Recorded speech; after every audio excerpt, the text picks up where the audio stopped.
শেখ হাসিনার আয়নাঘর থেকে মুক্ত হলেন ব্রিগেডিয়ার আজমি ও ব্যারিস্টার আরমান।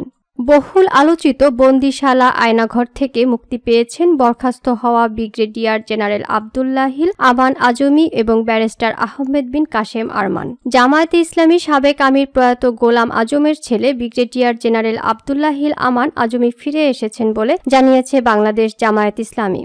আজ মঙ্গলবার সকালে দলটির ভেরিফাইড ফেসবুক পেজ থেকে এই তথ্য নিশ্চিত করা হয়। ফেসবুক পোস্টে লেখা ছিল, আলহামদুলিল্লাহ, শহীদ আমিরে জামায়াত অধ্যাপক গোলাম আজম রাহিমাহুল্লাহ এর সুযোগ্য সন্তান ব্রিগেডিয়ার জেনারেল আব্দুল্লাহিল আমান আল আজমি ফিরে এসেছেন। আল্লাহ তাআলা যেন সকল গুমকৃতদের আমাদের মাঝে ফিরিয়ে দেন। 2016 সালের 23 আগস্ট 71-এর মানবতা বিরোধী অপরাধের দায়ে সাজাপ্রাপ্ত ও জামায়াতে ইসলামীর সাবেক আমির প্রয়াত গোলাম আজমের ছেলে আব্দুল্লাহিল আমান আজিমকে আটক করা হয়েছে বলে অভিযোগ করেছে তার পরিবার। আজমি সেনাবাহিনী থেকে বরখাস্ত হওয়ার সময় ব্রিগেডিয়ার জেনারেল পদে কর্মরত ছিলেন। অন্যদিকে দীর্ঘদিন নিখোঁজ থাকার পর খোঁজ মিলেছে মীর কাশেম আলীর ছেলে ব্যারিস্টার আরমানের। গতকাল সোমবার মধ্যরাতে তিনি মুক্ত হন। ব্যারিস্টার আরমানের পরিবার সামাজিক যোগাযোগ মাধ্যমে তার মুক্তির বিষয়টি নিশ্চিত করেছে। 2016 সালের 9 আগস্ট ব্যারিস্টার আহমেদ বিন কাশেম আরমানকে নিজ বাসা থেকে ধরে নিয়ে যায় আইনশৃঙ্খলা রক্ষাকারী বাহিনীর সদস্যরা। ঢাকা ক্যান্টনমেন্ট এলাকায় মিরপুর